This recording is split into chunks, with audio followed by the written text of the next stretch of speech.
Magandang oras mga katiats, mga ka-treasure hunters. Ang ating episode ngayon ay tungkol sa mga symbols ng tunnel na nakaukit sa mga bato na ang kahulugan nito ay of course merong tunnel sa hindi malayo kung saan naka-engrave ang marka na yon.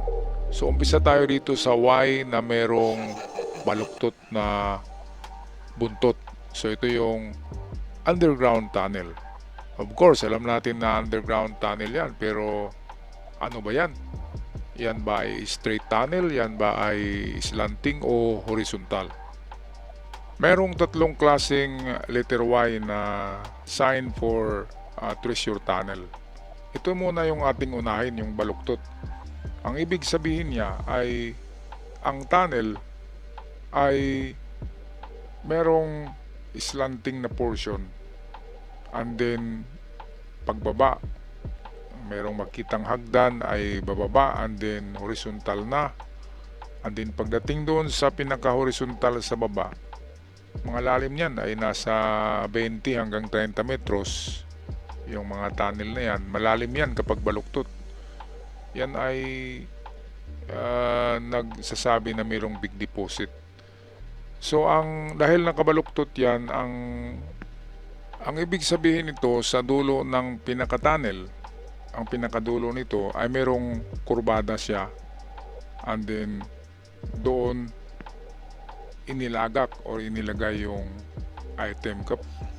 At yung letter Y naman na Y tunnel symbol na straight yung buntot ng Y, ang ibig sabihin niya ay vertical to slanting. And then yung slant, hagdan yan eh. And then sa dulo ng hagdan ay naroon lang ang item sa pinakadulo. Yung isa naman na Y, yung straight muna, and then kinurba yung dulo. Ganun pa rin yun, parang schematic diagram kasi yan eh.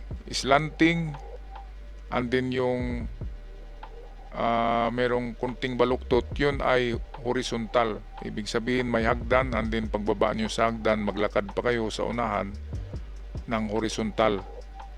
And then sa dulo nun ang bunker.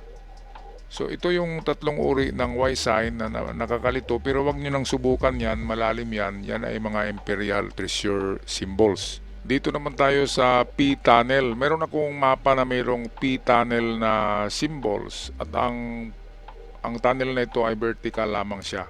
Siya ay pang giveaway. So may lalim siya na pinakalalim na 7 meters. So kapag P-tunnel, direktang under yan sa bato kung saan nilagay ang marka. At straight lang siya, wala nang hagdan, wala nang slanting, wala nang horizontal. So purely vertical tunnel ang P, at mababaw lang siya. Okay, punta naman tayo dito sa itong parang number 4 sa Roman G.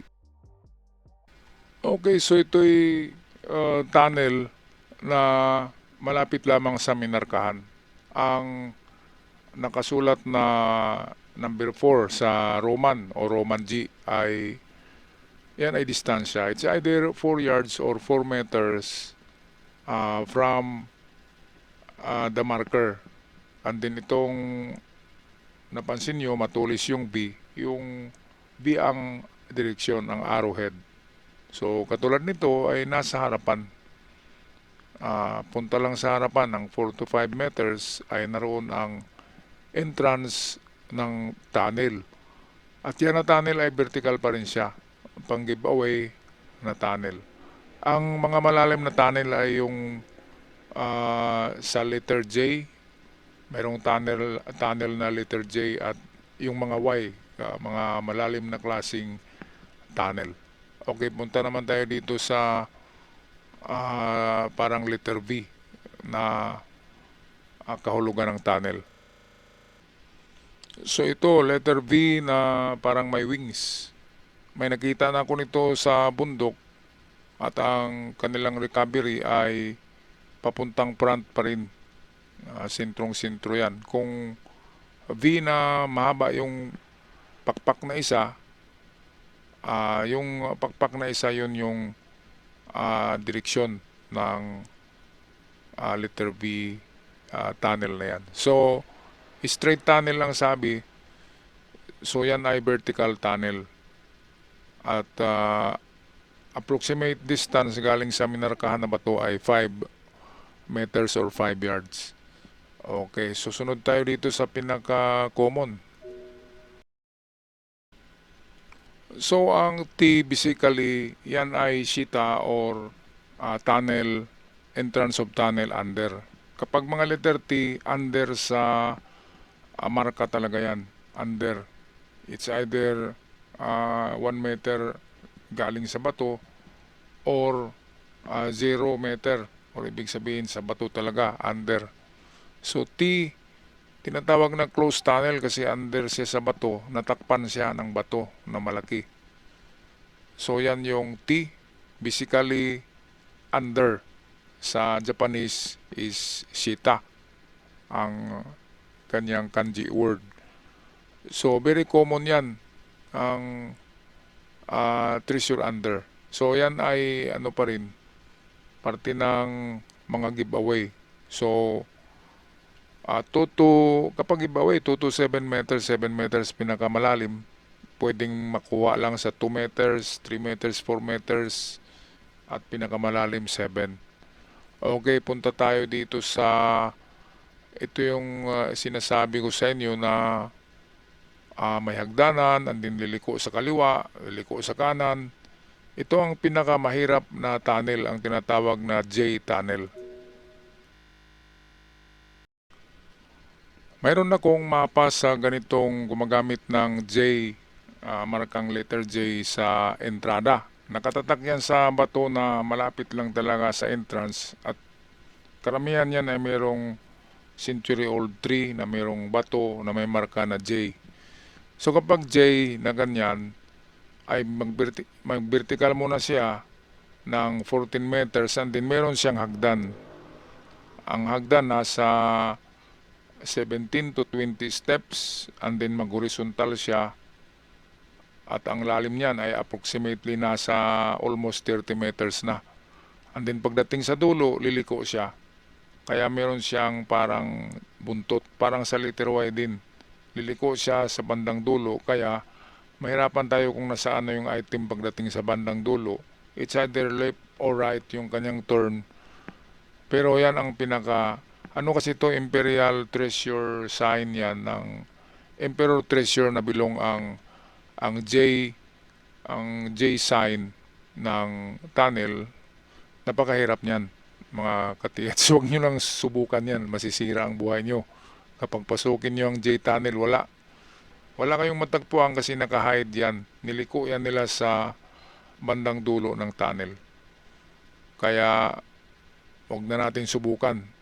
At meron pa yan sa mapa, meron akong nakitang merong nilagay nila na booby traps. Sumasabog, explosive. Ang symbol ay sumasabog. Ito naman ang parang U tunnel na merong A. So ang ibig sabihin yan ay wala siyang harang or wala siyang silyo na tunnel. Yan ang pinaka magandang klaseng tunnel. Vertical lang siya, hukayin lang natin. So ito'y pang giveaway, nasa ganun pa rin. Umpisa ng 2 meters, pwede nang makakuha. Depende sa nagbaon yan. Sa kalahati, 4 meters, and then pinakamalalim, 7 meters. Sa kanyang vertical tunnel symbol. Yung U, yan yung tunnel, vertical talaga siya. At kung saan nakatatak yan, yung letter A, yan yung sikretong direksyon niya. Actually, yan ay norte. Nasa likod ng bato yan. Kapag ganyan na marka, ang entrance ng tunnel ay nasa likod ng bato. Kung nakaharap ka sa ukit na yan, nasa likod, hindi sa harap. So, kaya nilagyan nila ng letter A. Ang letter A ay symbol pa rin ng gold. Pero ang sikreto niyan, siya ay pointer. Yung tulis niya ay parang arrow. Pointer siya. Okay, so punta na tayo sa malapit ng matapos to. Pero anyway, marami pang klaseng tunnel symbols. Merong kambal na tunnel na symbol na hindi ko na idagdag dito. Na parang number 8 siya. Malaki yung isa na butas, yung isa ay maliit. So ibig sabihin nun, pagpasok mo sa malaking tunnel, ang item ay nasa gilid. Binaon nila sa parang dingding. Yun yung ah, parang number 8 siya na nakahiga na symbol. Yan ay symbol for tunnel. At nasa gilid ng dingding ng tunnel ang item. So hindi ko na naidagdag dito, sinabi ko na lang. So ito naman ay from vertical to horizontal. So pa vertical muna siya na tunnel.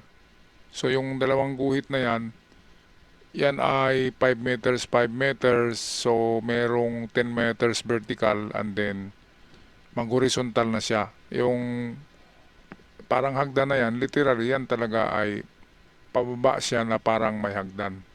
So doon sa panghuling steps, kung mayroong mga hagdan na nilagay sila, nagawa sa bato, panghuling steps, naroon ang item. Kaya sinabi dito, street tunnel, underground, passage. So ayan, so vertical muna yan. Kung nakita nyo, sunod-sunod yung parang level. Baliktad kasi magsulat tong hapon. So instead na itayo nila yung dalawang linya, nakahiga eh. So 5-5, dalawa yan magkasunod. So 10 meters, pagdating sa 10 meters, ay pupunta siya sa kanan. Kaya yun, no, nakita natin naka-L papuntang kanan. At sa panghuling steps, kung mayroong mga hagdan, ay doon hukayin ang item. Kasi naka-backfill yan eh. Tinabunan nila yan ng hindi compacted soil, backfill lang para kapag hukayin nila muli ay malambot na lang. Okay, panghuli, ito na yung pinaka komplikado sa lahat ng tunnel maliban doon sa J. Malalim kasi ang J, pero ito malalim din ito kasi Imperial Treasure Sign pa nito. Ito yung anchor sign na palagi yung sinasabi na meron kayong nakitang anchor. So ito talaga ang itsura ng anchor sign. Kaya nga tinatawag na anchor dahil siya ay anchor ng lansa na itsura. So bakit gumamit sila ng anchor sign? Yan kasi yan yung Japanese Imperial Navy na treasure, yung kinarga sa mga barko. Nakita natin na nakita ng mga lulo natin na dumaong yung Imperial Navy na barko ng Hapon at umakyat yung mga sundalo na may daladalang kahon sa bundok. Yun yung ibinaon ng Imperial Navy. Maraming ibinaon ng Imperial Navy na treasure sa kabundukan. Kaya yung mga nagbaon na nakasakay ng barko, mga Navy yun. Yung nakasakay sa warships. Marami tayong nakikita niyan eh. Isang barge, kahit nga dito sa amin. Isang barge ang dumaong dito lang sa may syudad na baybayin. Nandin inakyat nila sa pinakamataas na bundok. Which is, napuntahan ko yung bundok na yan eh. Pero meron ng nakabili ng lupa at hindi na pwedeng pasukin. Okay, so punta na tayo sa anchor. So ito yung anchor sign na itsura talaga, mga ka-TH. Talagang pundo na pundo siya ng barko. Yan yung anchor sign. At merong explanation yan kung bakit ganyan ang itsura niya. At hindi natin makukuha sa video na to na idagdag to sa explanation natin kasi mahaba na siya. Kaya akin na lang i-shortcut ang kahulugan ng anchor tunnel. Okay, so ang anchor tunnel malalim yan. So vertical muna siya. And then yung sa ibabaw, yung bilog, ang sabi niya item ay nakapatong sa pinaka bedrock. Yun ang kahulugan niyan sa ibabaw. Ang item yung bilog, yung item nakapatong sa pinaka parang concrete or itong bedrock. So malalim talaga siya. Pinaka babaw niyan ay 14 meters, depende kung hanggang anong lalim ang bedrock bago marating. And then pagdating sa bedrock ay magkaliwat kanan sila, dalawang load yan eh. Kaya ang anchor ay mayroong dalawang di ba? Yung kalawit. So dalawang load ang nakalagay sa anchor. At ang pinakamahirap niyan ay iniliko na naman nila pagdating sa dulo ng itong magkaliwaan na horizontal tunnel yan eh. Tapos pagdating sa dulo ay niliko nila yung item. Mahirap siya mahanap sa ilalim ng lupa. Kaya atin yan bigyan ng more detailed explanation, and kailangan meron talaga tayong drawing para maintindihan, kasi kung ganito na sasabihin ko lang ay medyo hindi gaanong detalyado.